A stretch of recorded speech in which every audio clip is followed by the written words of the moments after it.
How's it going, everyone? This is Mike, and welcome back to the second installment in our little project of movies from A to Z, or as Ian says, A to Z. Okay, so this is week two. We are doing the letter B, and both Ian and James have already got their videos up.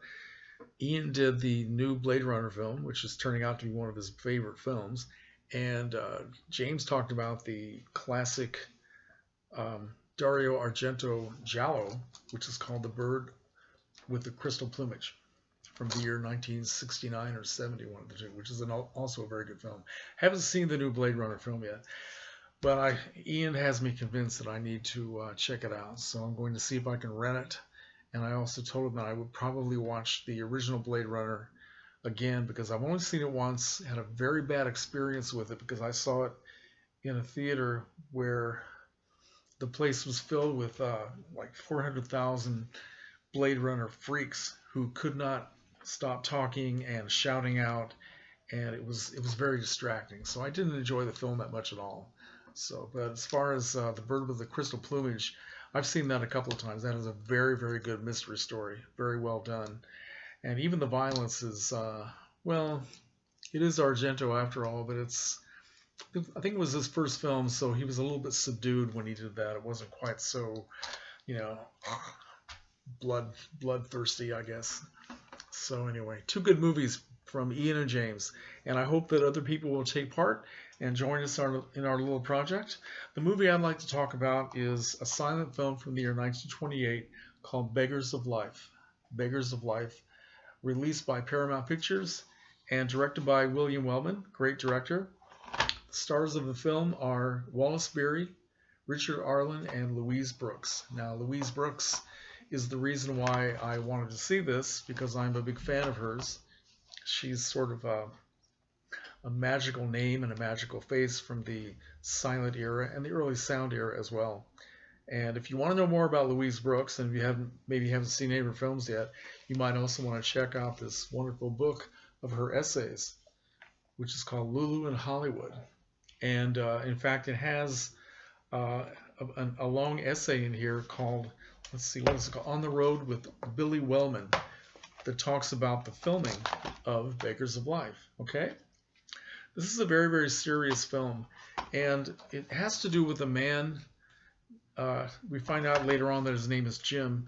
He's a hobo, played by Richard Arlen, and he is approaching this house somewhere out in the woods somewhere, and he's looking for food, right? He's going to beg for food. So the front door is open, and he looks through the screen, and he sees the back of a man sitting in a chair at a table which is set with food. You can see the food is hot on the table. So Jim knocks at the door, and he calls through the screen. The man doesn't respond. He says, "I'd like to have a hot meal. Could you give me some food?" Then he gets no response, so he realizes the door is unlocked. So he goes inside the house, and when he approaches the man sitting in the chair, he realizes the man is dead. The man has been shot through the head.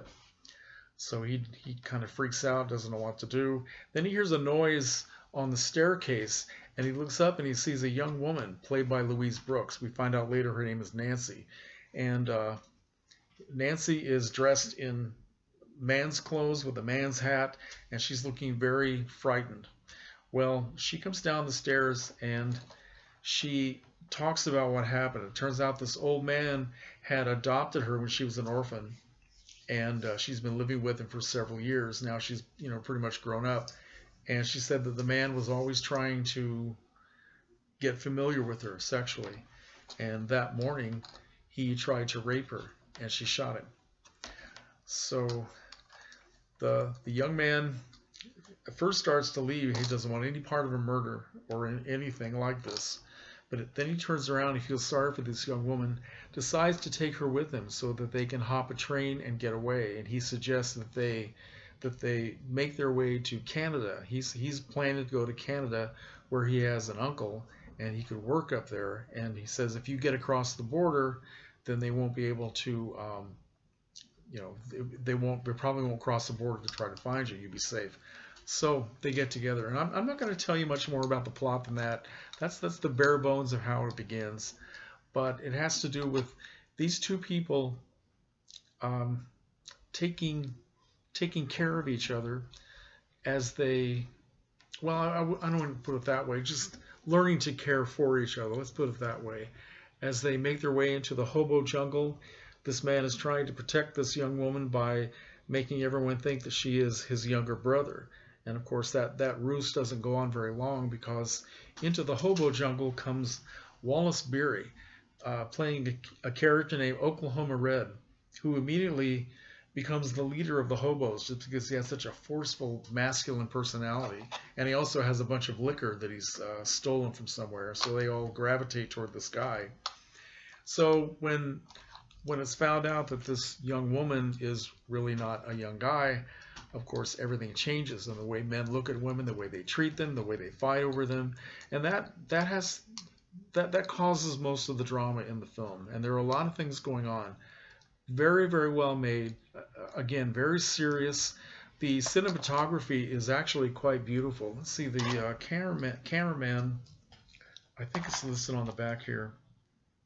Well, I guess it isn't, but yeah, the cameraman was very expressionistic, sort of like a European expressionistic film, which is interesting because only the next year Louise Brooks would make her famous trip to Germany, where she made two expressionistic silent films, which later on in her life made her, incredibly famous.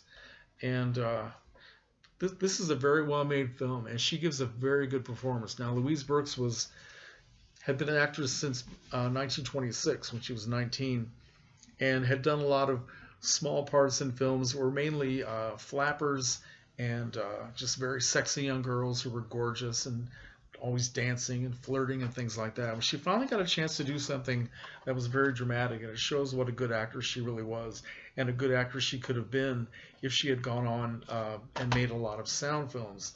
It's interesting that in the late 1920s, the style of acting in silent films had evolved quite a bit. You had people like Greta Garbo, who could just look directly into a camera and you would know everything that she's thinking just by looking into her eyes and the movement of her mouth, things like that. And Louise Brooks was pretty much the same way.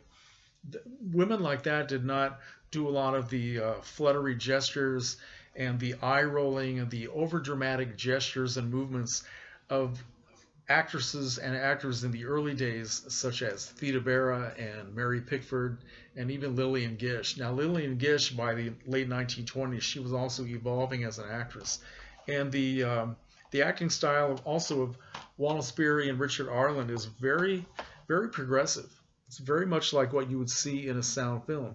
Now, interestingly enough, Beggars of Life, I guess, was released in a sound version somewhere later along the line, and that version seems to be lost. And of course, Louise Brooks did not record her own voice. What else do I want to say about this? I guess, I don't know. Well, I wanted to tell you one thing about how the title has to do with the plot of the story. There's a beautiful sequence where the first night that this young man and this young woman are spending together out on a field, and they find this haymound, and they go inside so they can sleep. And of course, they've just gotten to know each other, and they're cold, and she's very afraid.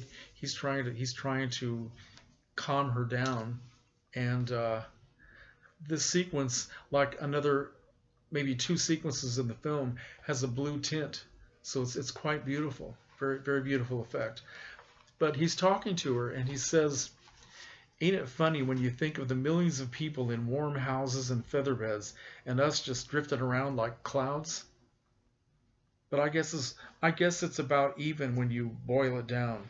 Even them people in feather beds ain't satisfied. We're all beggars of life. Some beg for one thing and some for another. And me, I ain't found out yet what I want." And then the girl turns to him and she said, "I know what I want. Just a place to be quiet in, a place to keep clean in, a place to call home. I never had it. Maybe I never will. I guess that's why I want it so." Okay. I guess that's all I want to say, except that I highly recommend Beggars of Life. This is Grapevine video version, and I think I mentioned in a couple of videos ago where I talked about buying multiple copies of films that I had sent away for another copy of this that is put out by Kino Lorber, which is supposed to be very, very good. This is also very watchable, but I'm looking forward to seeing the Kino version as well. So, all right. Thank you for listening, and comments are welcome. Good night.